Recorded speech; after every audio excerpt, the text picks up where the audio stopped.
GS Records.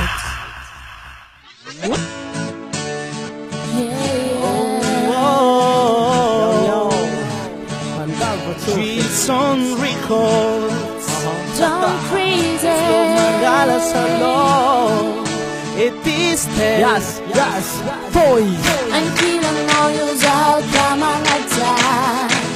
Ano tiyak at kalong mo ka nanganan. Namiss marakan, tada-tada. Ano putlag pang no manitay. Katisin mo yung sa tikaratoy. Ano na mola bola sa ukeda nangantoy. Masara nilay. Kanangan niya dadin breaking dadilay. Katisin mo yung sa tikaratoy. Ano na mola bola sa ukeda nangantoy. Masara nilay. Kanangan niya dadin breaking dadilay.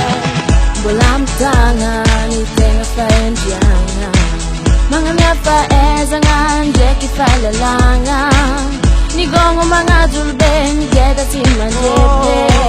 Maay mi pangas, mi kuleche. Tanangan abe, nakita ko maswango. Nazawa ko talenta, no se sera si atakalo.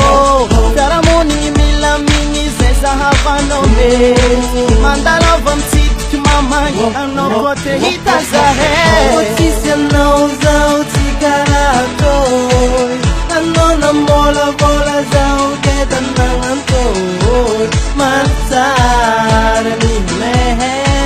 Tanangan nel tadle kitadle. Yo. Otisia no zao tikarato. Ano na mola bola zao keda nanganto. Matsara ni me. Tanangan nel tadle kitadle. Yasta, matiako tsara, tsy alatsakoa fara mariny tanagna fa nina himandry tsara.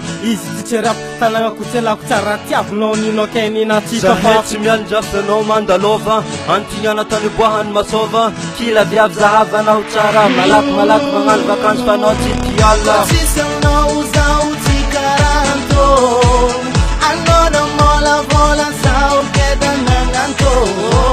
Matsara ime tanagna nely dady ndraiky dadile. Otisia no zao tikarato. Ano na mola bola zao keda nanganto. Matsara ni me. Tanangan nely dady ndraiky dadile. Yeah. GS Records.